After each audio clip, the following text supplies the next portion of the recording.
Bom, mas há uma coisa com que vamos ficar, que é com uma dívida muito grande. Nos últimos 30 anos, a nossa dívida aumentou 80 pontos. 70 dos quais nos últimos 10 e 30 nos últimos 3 anos, já com este governo. Quase meio milhão de portugueses emigraram nestes últimos anos. Os números oficiais do desemprego dizem 14, aqui não contando com os famosos estágios profissionais e ações de formação. Temos 1.300.000 trabalhadores precários, 300.000 dos quais muito precários, 500.000 passam fome, os reformados e pensionistas foram espoliados, tivemos um brutal aumento da carga de impostos, uma austeridade cega e a nossa dívida já ultrapassa os 130% do PIB. O que é que nós andamos a fazer? Estamos a pagar o quê? E vivemos acima das nossas possibilidades? Esta história de que nós vivemos acima das nossas possibilidades foi uma coisa inventada pelos banqueiros quando, de repente, o país tem uma dívida absolutamente colossal, enorme, e ninguém sabe de onde é que ela vem. Mas eu explico isto em 3 palavras. E não sou o grande educador da classe operária, atenção. Eu explico isto em 3 palavras. Em poucas palavras. Pode explicar à vontade, porque nós não vamos retirar o convite como fez o pós e contras. Pô, já estou habituado a essa. Essa está boa, está muito bem. Muito bem.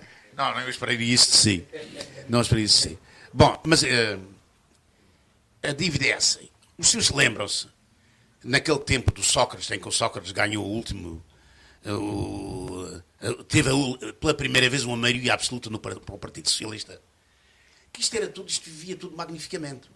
As pessoas iam ao banco, contraíam um empréstimo, compravam uma casa. Também, quando já tinham comprado a casa, iam ao banco e contraíam um empréstimo, compravam um carro. E também, quando já tinham comprado o carro, compravam a torradeira. E compravam tudo a crédito. Crédito não havia problemas nenhum. Porquê é que o crédito era tão fácil? Era muito simples. Porque nós vivemos numa zona chamada do euro e o Banco Central Europeu empresta dinheiro aos bancos, não aos países, mas empresta aos bancos dos países europeus dinheiro a juros extremamente baixos. Neste momento é 0,25% o juro cobrado pelo Banco Central Europeu aos bancos da zona euro. Ora, como os bancos portugueses podiam pedir dinheiro a 0,25% e emprestá-lo a 15, 16, 17, 18%, encontraram ali um negócio da China. Um negócio da China. E os trabalhadores nunca pensaram que amanhã não iam ter emprego e quando não tivessem emprego, uma coisa que lhe podia acontecer. Ficavam sem a casa, ficavam sem o carro, ficavam sem a torradeira. O filho deixava de tirar o curso superior. Não havia grandes problemas. Quer dizer, o operário ficava como era. Mas aqui é que está a brincadeira. É que o operário nunca mais ficou como era. Porque, para além de ter perdido tudo quando perdeu o emprego, foi o que aconteceu, para além de ter perdido tudo, acontece ainda que o banco não ficou satisfeito. E o banco, por sua vez, devia dinheiro lá fora que tinha que pagar. E neste momento, quando o operário já não tem dinheiro para pagar, ele também não tem dinheiro para pagar a quem pediu. Qual é o grande truque? O grande truque é... Eles não nacionalizaram os bancos. Os bancos ficaram falidos de um momento para o outro. Os bancos portugueses, os bancos gregos, os bancos da Irlanda, os bancos da Islândia, que não faz parte da União Europeia, os bancos ficaram todos falidos. E o que é que a União Europeia faz quando vê que os bancos estão falidos? Manda aqui uma delegação da Troika, que é a primeira que vem cá, antes do programa de entendimento, que vem cá fazer contas e diz: os senhores vão assumir, o Estado português vai assumir a dívida dos bancos. Mas a dívida dos bancos, até aí, só tinha dado lucros. Até vir o desemprego que deixou o trabalhador sem emprego, até aí as dívidas dos bancos tinham dado sempre lucros. E todos os anos, os bancos distribuíam dividendos aos seus acionistas em quantidades absolutamente astronómicas. Nunca se viu os bancos portugueses estarem tão bons. Até que de um momento para o outro não têm a quem pagar os empréstimos que contraíram. E vem essa troika, a pré-troika, que vem a Portugal e diz: os senhores vão assumir imediatamente as responsabilidades dos bancos. E então, eles emprestavam-nos dinheiro para nós assumir 12.000, emprestaram-nos 18 mil milhões de euros e 12.000 à parte para nós assumirmos as dívidas dos bancos. De repente, nós ficámos com uma dívida absolutamente monstruosa. E é esta dívida que depois os banqueiros vêm dizer que nós vivemos acima das nossas possibilidades. Nós nunca vivemos acima das nossas possibilidades. Mesmo quando contraímos empréstimos para obter uma casa ou obter um carro, nunca vivemos acima das nossas possibilidades. Porque enquanto tivemos emprego, pudemos pagar. E quando deixámos de ter emprego, eles ficaram com tudo. Portanto, nós não vivemos acima das nossas possibilidades. Nós estamos a viver abaixo das nossas possibilidades. Porque ficámos sem emprego. Mas o Estado português assumiu esta responsabilidade. E a partir daqui, o Estado português passa de uma dívida que era 60% do produto interno bruto para uma que é quase 112% do produto interno bruto. É assim que aparece a dívida portuguesa.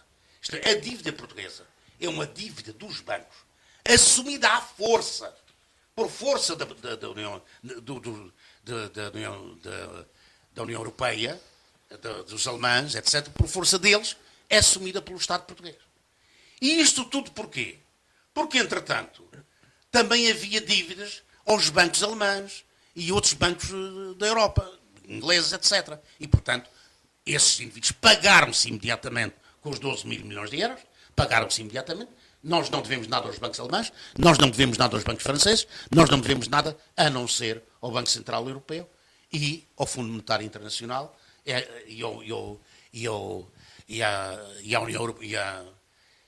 à estrutura dirigente da União Europeia.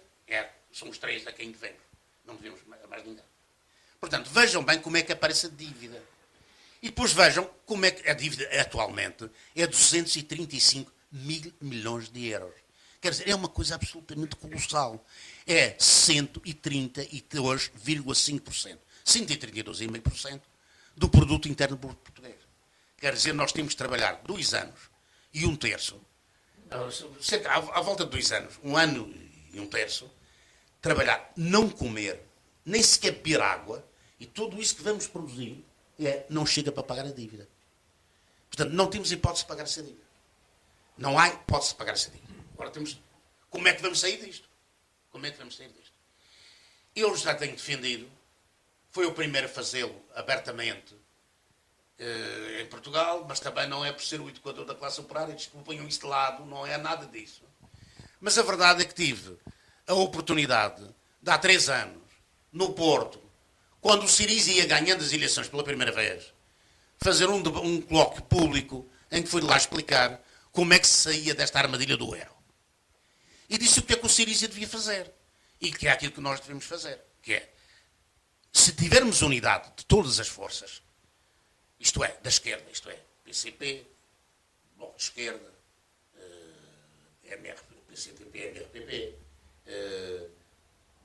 uma parte do Partido Socialista, pelo menos a base fundamental do Partido Socialista, e outras pessoas ainda, até da classe média, que são muito importantes para nós, se nós conseguirmos unir estas forças todas, nós podemos ganhar as eleições, formar um governo, e o governo propõe-se fazer o seguinte: no dia a seguir a ganhar as eleições, pega na tropa e toma conta dos bancos e nacionaliza os bancos.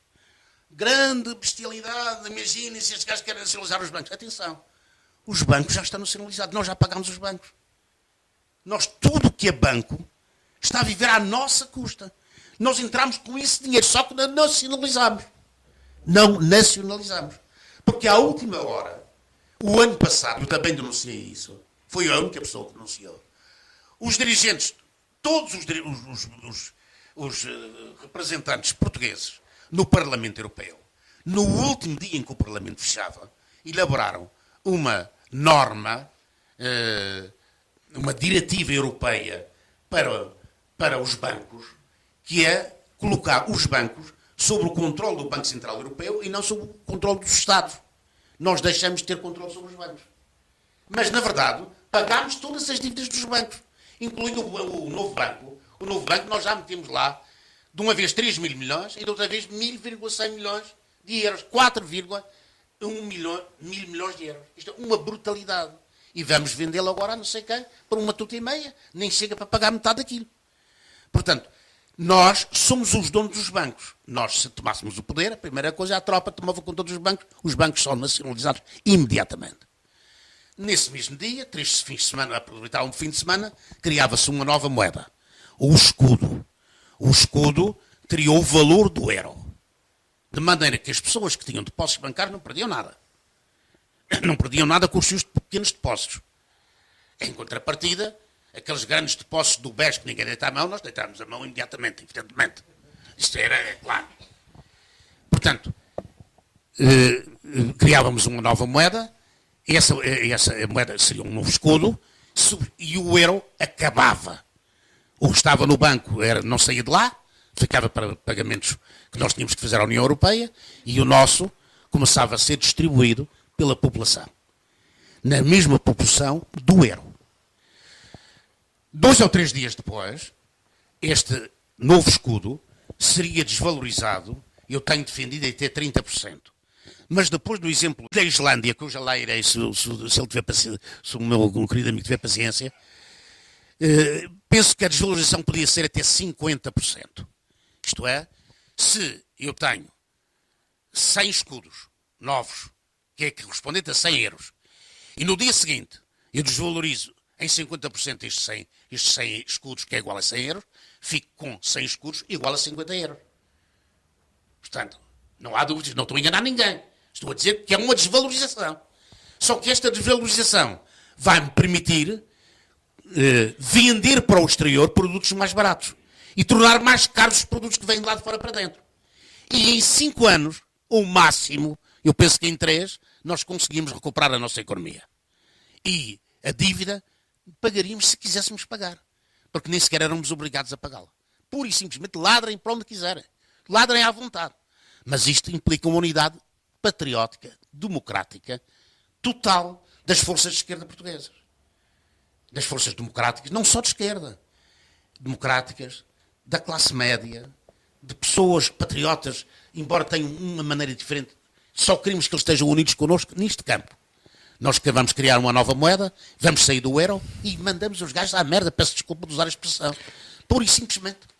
E a partir daqui, então, ver se...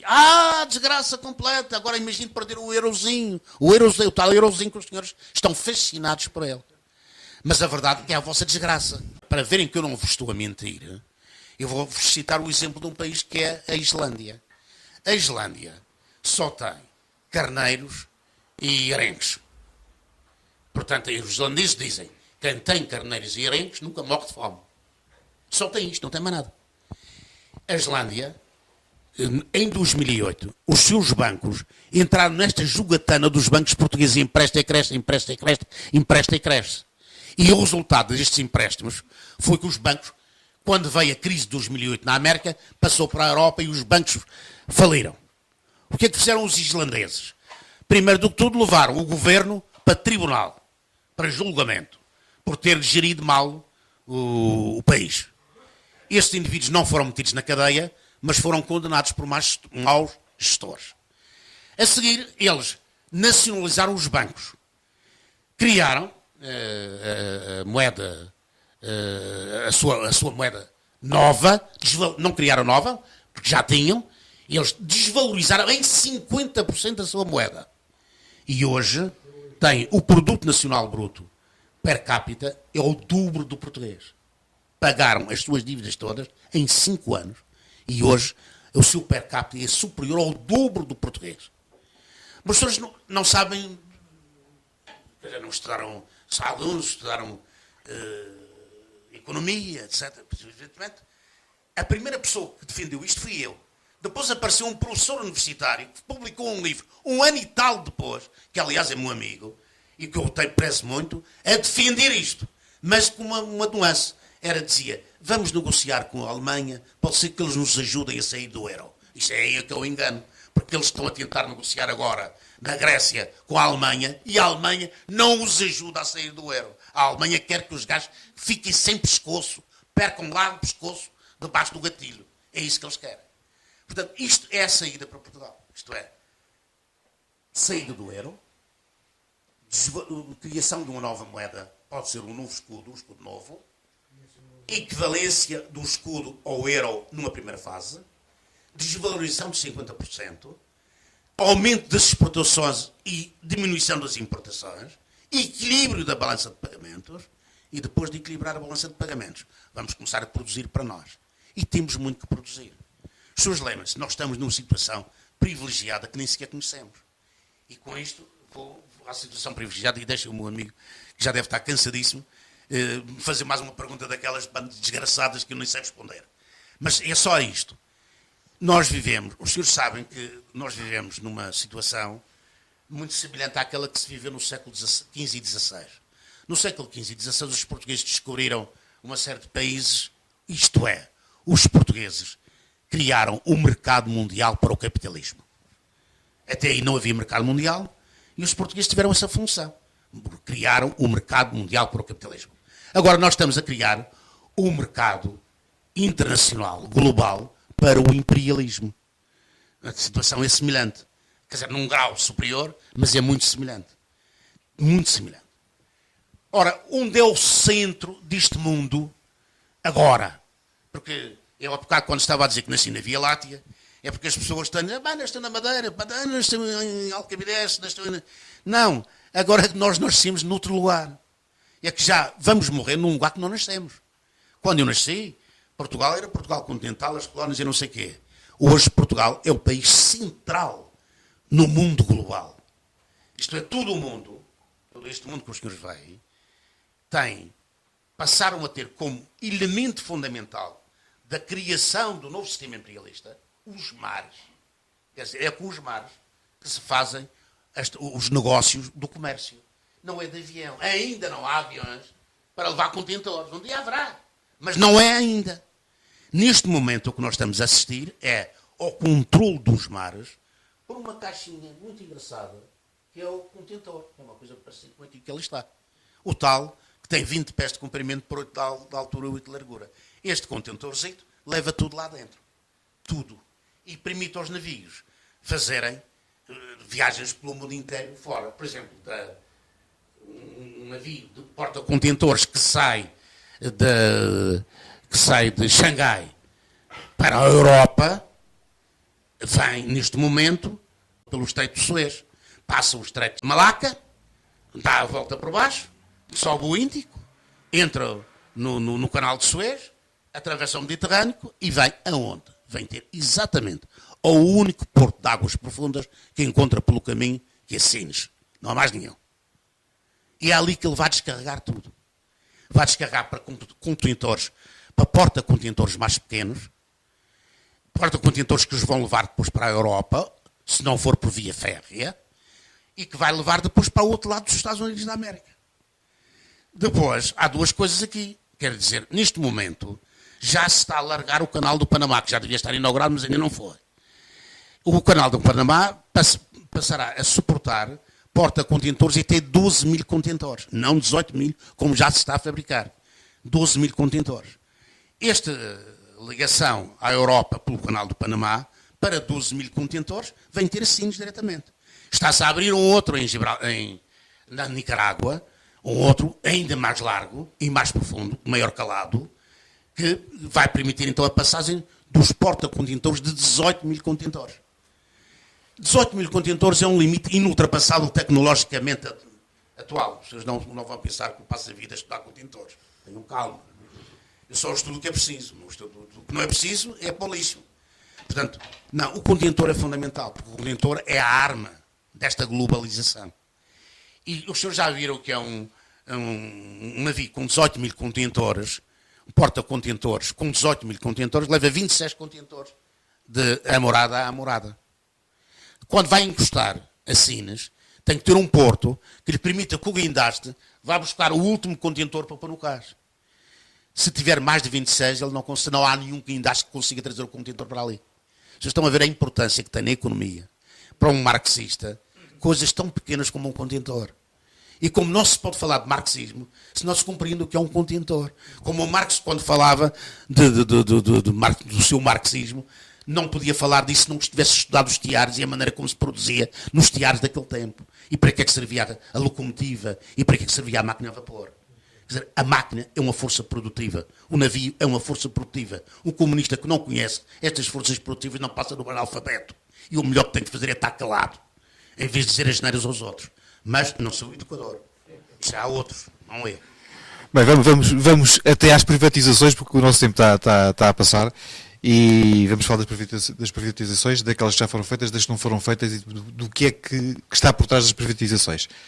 Há 20 anos atrás também andámos a vender muita coisa, mas pelo menos nessa altura serviu para reduzir a nossa dívida pública. Foi a única vez nos últimos 30 anos que a dívida pública portuguesa baixou em 5 pontos. Agora continua a aumentar.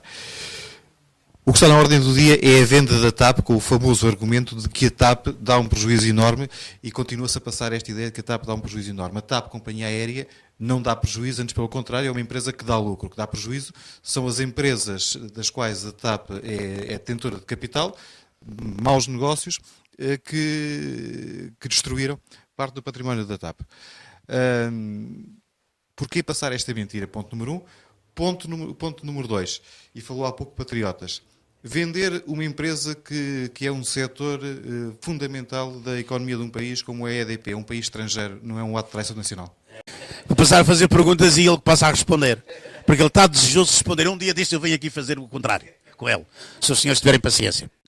É imprescindível um país como Portugal, se quiser ser independente e se quiser ser coeso, manter uma empresa estratégica como é a TAP. Há empresas de diversas naturezas. Eu chamo empresas estratégicas sem as quais nós não podemos ser um país independente e desenvolvido. São essas as empresas estratégicas.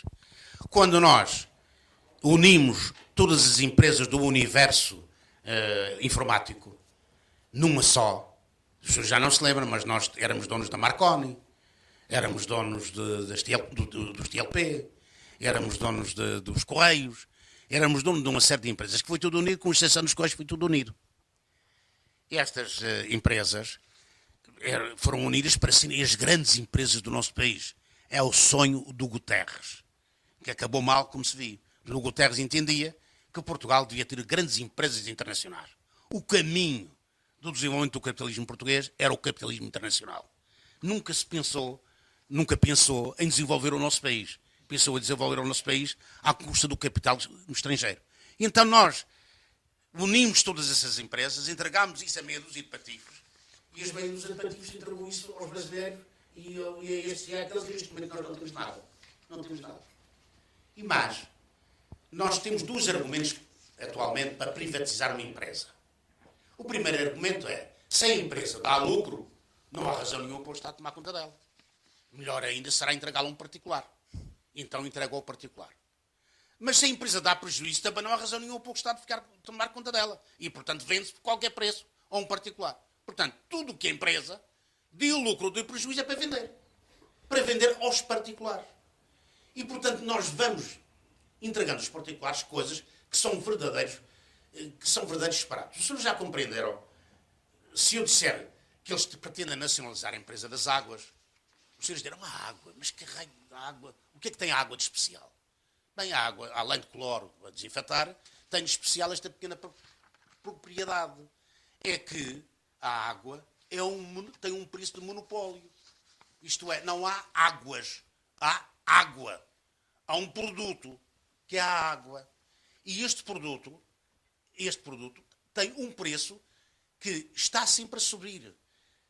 É aquilo que tem um preço marginal que está sempre a subir. Não está a diminuir. Não vale a pena entrar aqui em economia, os senhores sabem perfeitamente que é assim. Por exemplo, havendo uma empresa como os Correios têm preços de monopólio, porque são eles a que podem exercer a produção de selos, etc, etc, e fazer os transportes de mercadorias. Portanto, também tem um preço de monopólio. Se os senhores vão à Ilha de Cidade, a Ilha de Cidade também tem um preço de monopólio. E quando os senhores estão a vender, isto é, quando estes patifes, não os senhores, peço desculpa, quando estes patifes vendem estas empresas que estão a preço de monopólio, estão a vender aquilo que é estratégico para a independência do nosso país. Porque é com base nessas empresas que têm preços de monopólio que nós até podemos vender mais barato, sem levá-los à falência, e podemos fazer investimentos e desenvolver economicamente o nosso país. Nas nossas mãos, a PT era uma empresa extraordinária. Nas mãos dos outros é só para vender. Não tem para mais, não tem nada. Já não há PT. A PT, que foi a maior empresa portuguesa, tinha 28 mil operários e trabalhadores. 28 mil. Em 4 continentes. E desaparece uma empresa destas assim. E ninguém vai preso. E ninguém pergunta nada a ninguém. E a gente deixa. Agora, para não dar os outros exemplos todos, vou voltar à TAP. A TAP produz, como eu já disse há pouco, creio que disse há pouco, ou se não fui ontem, já produz 2,1% do nosso produto interno bruto. Isto é o maior exportador português. Nenhum exporta tanto como nós. E mais, tirando o facto dos aviões que têm que ser comprados lá fora, o resto é tudo produção nossa. E os aviões vão sendo amortizados e vão ficando nossos. Não é dos outros, vão ficando nossos. Portanto, esta empresa é indispensável, é uma empresa estratégica do ponto de vista económico. Porque é o maior produtor do produto interno bruto, é o maior que nós temos em Portugal. Depois, é muito importante porque permite estabelecer uma relação de íntima ligação com todos os países da língua portuguesa. O nosso mercado é o da língua portuguesa. Isto, sem uma empresa destas, nós perdemos os contactos com o Brasil, perdemos os contactos com Angola, perdemos com Moçambique, perdemos com a Índia, perdemos com tudo.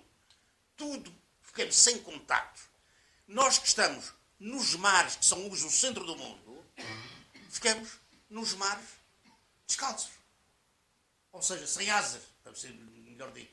Sem asas. Bom, nós podemos fazer mais coisas ainda com isto. É que nós somos um país, ainda por cima, dividido por mares. Isto é, temos 3 núcleos que constituem o nosso país, a nossa nação. Esses núcleos precisam de uma empresa do Estado que fixe preços, designadamente preços com prejuízos, para poder permitir a integração nacional do território português. Sem uma empresa de navegação aérea, de bandeira como esta, nós não conseguimos manter a Madeira unida ao continente, nem os Açores unidos à Madeira. Os Açores, se a TAP desaparecer, não leva muito tempo, transforma-se no 52º país dos Estados Unidos da América. A 52ª estrela daquela coisinha das estrelas será os Açores. Porquê? Porque não tendo nada que o ligue cá, a ligação já tem metade da população. Os Açores têm cerca de 300 mil habitantes, um pouco menos. 150 mil são diretamente açorianos na América. Mais 150 mil são filhos de açorianos que nasceram na América, mas que são portugueses. Portanto, há mais gente açoriana na América do que nos Açores. Portanto, se não tivermos não é apenas aviões, é mais coisas, mas se não tivermos uma ligação aérea permanente, contínua, barata, entre Portugal continental e estes arquipélagos vão ao ar. A Madeira não vai, espero bem, que não adira aos Estados Unidos da América, mas vai se tornar independente, isso não há qualquer dúvida quanto a isso, e tem mais que suficiente. Porque a Islândia tem 300 mil habitantes, a Madeira tem 290 mil, 280 mil, portanto é igual, só que a área é maior. A Islândia é um país que é maior que Portugal continental, maior que Portugal tem 89 mil km² de superfície, e a Islândia tem 100 mil. Portanto, a Islândia é uma ilha, mas é maior que Portugal. Em todo o caso tem 300 mil habitantes. E vive magnificamente, como vocês já viram. Como já vos chama. Não é... O meu sistema não é da Islândia, atenção.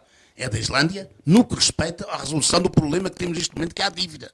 A partir daí eu vou seguir outros caminhos. E os senhores também vão seguir outros. Se calhar não vamos seguir todos ao mesmo caminho, é isso, quem sabe. Se calhar vamos seguir um dia todos os mesmos caminho. E esta é estratégica por estas razões. Por estas razões. Porquê é que há esta pressa em vender? Porque os senhores, com certeza que são pessoas inteligentes e não precisam que eu vos diga nada. Só uma luzinha. Eu bato na vossa cabeça para acender um farol. E o farol é este. Os senhores já perceberam como é que nós temos vendido as nossas coisas? Olha, trouxemos para cá um vídeo chamado Gaspar, que tirando daqueles santos que o Gaspar, o Belchior, fazia parte desse grupo. Mas fazia parte desse grupo, chegou aqui e vendeu o país. Quando vendeu o país com austeridade e vi que estava tudo de rastros, foi-se embora e foi para um tacho dos maiores taxos que se podia arranjar no mundo. É um dos consultores, principalmente pago, do Fundo Monetário Internacional. Depois havia um outro indivíduo, que era o Santos Pereira, que é um gajo que veio lá do offshore do Canadá, onde dava aulas, não se sabe a quem. Só os pinguins, sei quem é que ele dava aulas. E veio para ir para cá, meteu-se aqui como Ministro da Economia e não sei quantos, e vendeu aquilo tudo o que deu para vender aos chineses, foi ele que vendeu aos chineses, e de repente está metido outra vez num tacho, uma coisa absolutamente maravilhosa. Mas já antes, lembram-se do Ferreira do Amaral, o betoneiro do Amaral, daquelas histórias da Corachinha. O betoneiro do Amaral fez a ponte Vasco da Gama, fez um negócio da ponte que juntava a ponte Vasco da Gama à ponte, que já estava paga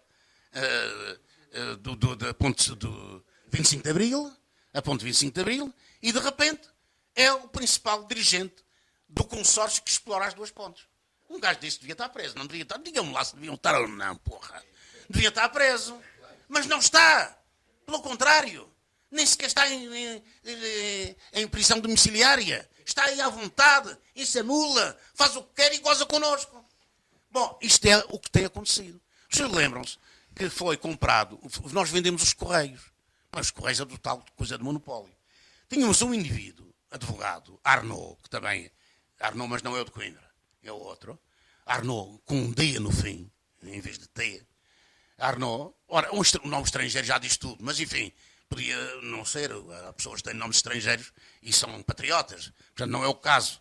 Pois este Arnaud pôs-se à frente do Goldman Sachs, que é um banco, comprou os Correios. Os senhores não vão acreditar, ou se calhar vão acreditar porque sou eu que vos digo, e vocês já sabem que eu não tenho razão nenhuma para vos mentir. Os senhores sabem que 6 meses depois do banco, dos Correios terem sido vendidos à Goldman Sachs,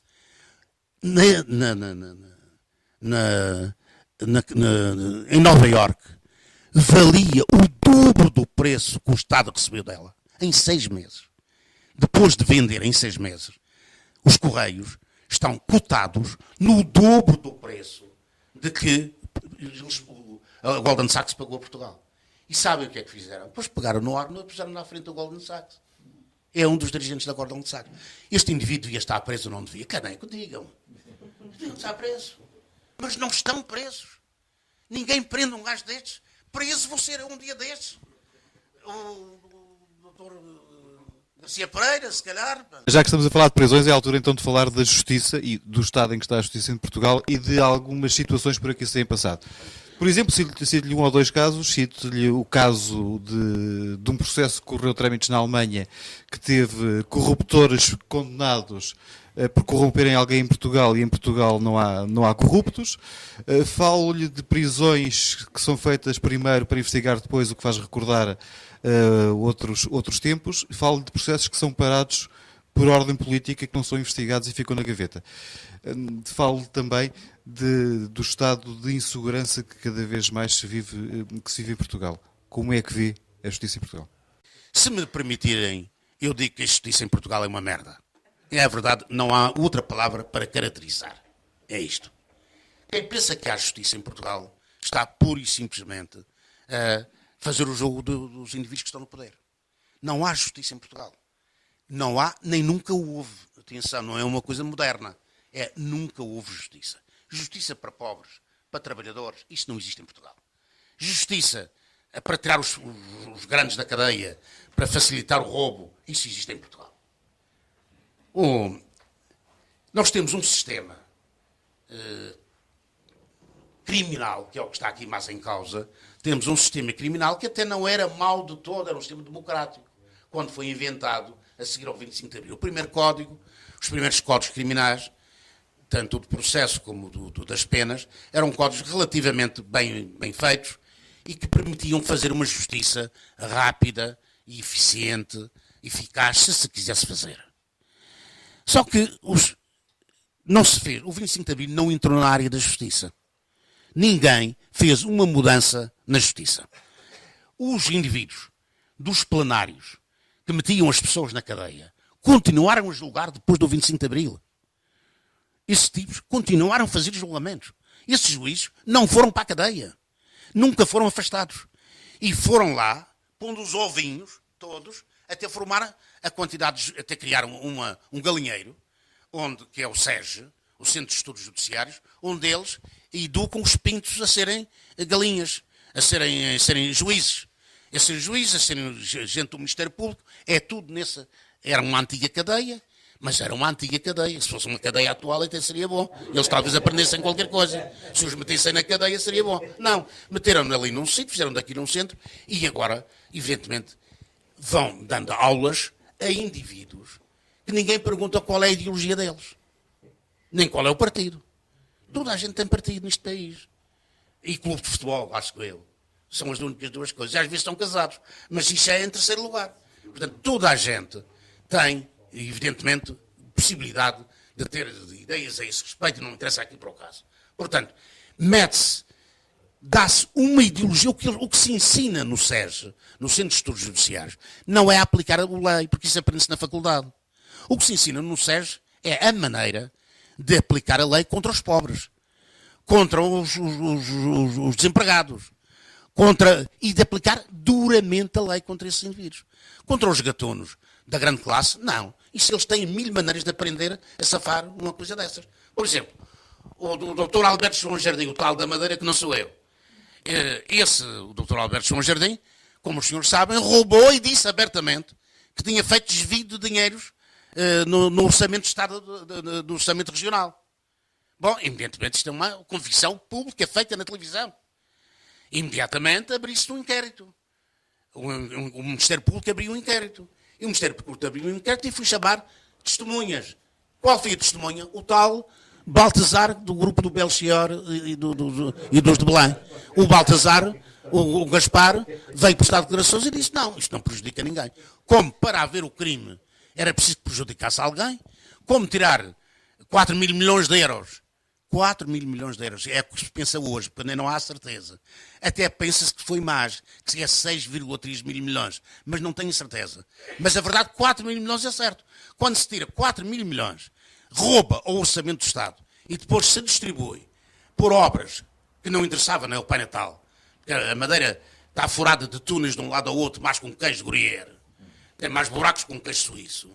E a Madeira fez este desvio todo, este gajo devia ter sido preso, pura e simplesmente, não só não foi preso, não foi considerado que tivesse prejudicado ninguém, e pelo contrário, foi arquivado o processo e a Procuradora-Geral da República embarcou para a Madeira na semana seguinte, onde foi recebida e jantou com Sua Excelência o Gatuno, e onde foi dormir ao Santo da Serra na casa, que é uma casa que o Gatuno tem para ele passar a férias. Portanto, isto passou-se assim. Portanto, o que é que nós temos? Nós temos toda a gente tem medo de dizer que a justiça que nós temos é uma justiça de patifes, feita por patifes, mas para aplicar a beneficiar os patifes. É o que nós temos. Juízes. Mas os juízes, já ninguém acredita em juízes. Até os jornalistas, que são as pessoas menos qualificadas no ranking nacional da credibilidade, estão à frente dos juízes. Quer dizer, os juízes e o Ministério Público não têm credibilidade em lado nenhum. Ninguém acredita naqueles indivíduos. Mas eles continuam. E, portanto, por outro lado, esses indivíduos que fizeram as leis do crime são o PS e o PSD. Já não se conta com o CDS, que isso é só para verbo de encher. PS e PSD. São eles que fizeram tudo. E quando foi o caso Casa Pia, em que o Ministério Público tinha tudo a dar a mão aos dirigentes do PS, e só por milagre é que não lhe conseguiram dar a mão, o PS foi para o poder e podia ter tomado medidas para acabar com esta pouca vergonha, que é prender um indivíduo para depois investigar, que é pôr um indivíduo sob escuta sem saber que está constituído arguido. Toda a gente está sob escuta neste país e um belo dia amanhece com a sua vida privada completamente posta a nu, como aconteceu no caso do Sócrates. Conversas que ele tinha com a namorada da altura, que era com a jornalista Fernanda Câncio, tem com ele uma conversa de amor ao telefone, e os gajos ouvem aquilo como se aquilo tivesse importância para ouvir. Quer dizer, isto é tudo atrasado, tarados sexuais. Quer dizer, temos juízes, esses juízes que são os heróis, os super-heróis, são meros tarados sexuais. Não são indivíduos que andam atrás das criancinhas, porque entretanto têm o gosto de ir atrás dos mais velhinhos. Mas enfim, lá chegará um tempo em que também vão atrás das criancinhas. Portanto, tudo isto é um patifes. O Procurador-Geral da República, a Procuradoria-Geral da República é uma patife. O juiz Alexandre é um patife. O outro Procurador da República é um patife. Todos estes indivíduos são gajos da direita, todos colocados lá. Quer dizer, o que é que aconteceu com isto? Existindo um centro de estudos judiciários, é fácil formar juízes de direita. e a direita pôr os seus juízos nos tribunais. Neste momento, os tribunais são dirigidos por juízes de direita. É o que nós temos. Portanto, temos um país em que o governo é de direita, o Presidente da República é de direita, a Assembleia da República é maioritariamente de direita e os juízes são todos de direita. São todos sem exceção.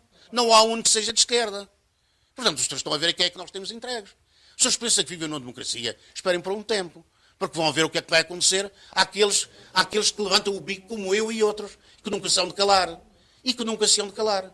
Mas o que vai acontecer é que agora vai-se passar a perseguir politicamente as pessoas. Porque o que aconteceu, atenção, eu não gosto do Sócrates.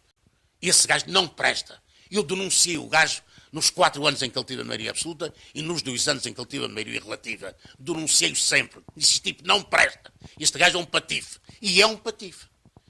Mas mesmo sendo um patife, não se admite que se lhe faça o que se lhe fez. Quer dizer, o homem vem, evidentemente para se entregar à justiça, para ver o que é que eles querem, o que é que querem obter dele, e depois já tem lá duas televisões para filmar a entrada dele em Portugal. E depois é posto 3 dias em interrogatório sem que se lhe permitir que mude as cuecas, o que talvez para o juiz não seja defeito nenhum. Porque, na verdade, eu vejo que juízes daqueles de merda não mudam de cuecas. Mas agora que façam isso ou preso, isso é uma coisa que eu não admito de maneira nenhuma. E depois vão tentando arranjar todos os dias uma coisa nova para mandar para a imprensa. E neste momento, a única coisa que nós sabemos é que o único ladrão, na visão do Ministério Público, o único ladrão que existe em Portugal é o Sócrates. Não há mais ladrão nenhum.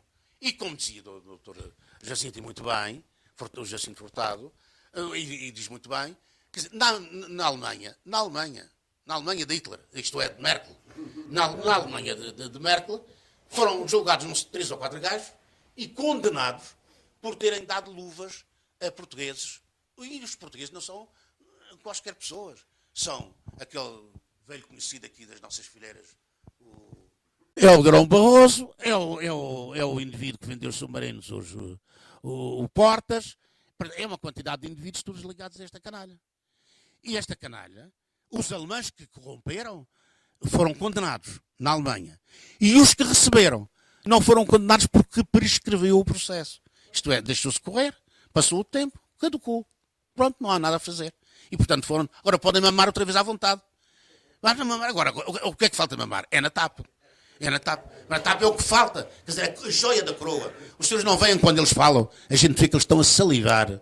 A salivar o dinheirinho que estão ali em vias de receber. E aparece 3 ou 4, como a doutora Garcia Pereira, a chateá-los quando eles estão quase a abocanhar a posta e a tirar-lhes a posta da boca. E os gajos não podem vê-los por causa disso. Evidentemente, nós temos que lutar todos. Não devemos ter medo. Devemos lutar todos. Nós não vivemos numa democracia. Nós vivemos numa ditadura. Nunca vivemos numa ditadura tão grave como esta depois do 25 de Abril. Temos que nos unir todos. Temos que formar um governo todos, democrático, patriótico. Temos que defender o nosso país. O nosso país tem futuro. Quem não tem futuro são exatamente os que nos exploram e nos oprimem hoje. Muito bem. A comunicação social é um elemento importante em todas estas manobras. Eu vou-lhe dizer o que é que um comunista pensa da comunicação social. E não me leva mal, porque o senhor tem uma costela de comunicação social, não me leva mal. Ora, o que é que eu digo? Eu digo, a comunicação social é um verbo de encher. É uma frase para esconder o que é que está por baixo dela. O que está por baixo dela é isto. Todos os órgãos de informação, ditos de informação, são órgãos de desinformação. São órgãos que pertencem a uma classe que está lá para comunicar ideias erradas a uma outra classe que deseja oprimir. O jornal, um jornalista, é igual a um polícia, é igual a um advogado, é igual a um agente da judiciária, é igual a todo esse tipo de indivíduos. O jornalista é uma arma para oprimir o povo. E está lá para isso. É claro que há uns gajos que têm a mania, que têm uma grande moral e que, por exemplo, são incapazes de falar de um ponto de vista sem dar o outro. Agora os senhores imaginem o que é dar um ponto de vista e dar o contrário. Portanto, a gente chega à cena de Braga e vai e entrevista o polícia. Dá o ponto de vista do polícia. e depois vai o gajo que levou as esvergalhadas e dá o ponto de vista das esvergalhadas. É o máximo a que pode chegar a comunicação social. Mais do que isto nunca passa. Nem nunca toma posição. E quando toma posição, faz como fez nestes dias agora do Benfica, em que os jornalistas se punham atrás da polícia de choque, colocavam-se atrás da polícia de choque. Quando vinha garrafas do lado da assistência, também às vezes ia direto ao jornalista, infelizmente não acertou tantas como devia acertar, não é? E os jornalistas pediam ao polícia que atacasse as pessoas que estavam do outro lado. Isto viu-se na televisão, aqui em Lisboa. Aqui em Lisboa. Polícia, portanto, comunicação social, vamos lá ver. Cada classe deve ter a sua comunicação social. Os operários devem ter os seus jornais, como tiveram no passado e infelizmente atualmente não têm. Nunca devem acreditar no que os jornais do Belmiro, da outra canalha, do Balsemão lhe dizem. Nunca devem acreditar no que eles lhe dizem. O seu ponto de vista é diferente do dessa canalha e devem fazer a sua própria propaganda. Porque aquilo que para vós é a verdade, não é o que é para o Belmiro a verdade. Portanto, a verdade não se comunica através da comunicação social. E jornalistas bons, de vez em quando aparecem alguns. Por exemplo, eu acho que há em Portugal 5 ou 6 jornalistas, quando o senhor for jornalista eu acrescento mais um. 5 ou 6 jornalistas que enfim, são homens democratas, de esquerda. Mas não conseguem fazer nada. Isto é, não são jornalistas de jornal nenhum. A primeira coisa que puderem, eles correm logo com eles. Se viram os jornalistas que passaram pelo público e o que é que lá resta hoje? O que resta hoje é aquilo. Isto é, a comunicação social é muito importante, mas não é esta. Esta comunicação social deve ser denunciada. E deve haver uma comunicação social popular. Eu acho que, por exemplo, comunicação social é isto que o Dr. Jacinto Furtado faz aqui, fazendo estes colóquios, e outros que eu já vim aqui, em que fez aqui uma peça de teatro, e ele próprio também fazia parte nisto. Esta cultura, isso é que interessa ao povo, porque vai abrindo os olhos com as coisas, não que eu digo, mas que vão sendo ditas pelos outros aqui. Isso sim é importante. E quando lerem o jornal, os senhores leem com 4 olhos, 2 olhos não chega para ler um jornal. 4. E para ver televisão é preciso 4 ouvidos, 2 não chegam. Os senhores não acreditam numa palavra daquilo que se diz. E começam logo a pensar que há aquilo que eu aconselho toda a gente a fazer. Mas este gajo está a mentir aonde? É para às vezes não haver logo onde é que está a mentira. Mas a pergunta é, onde é que este gajo está a mentir?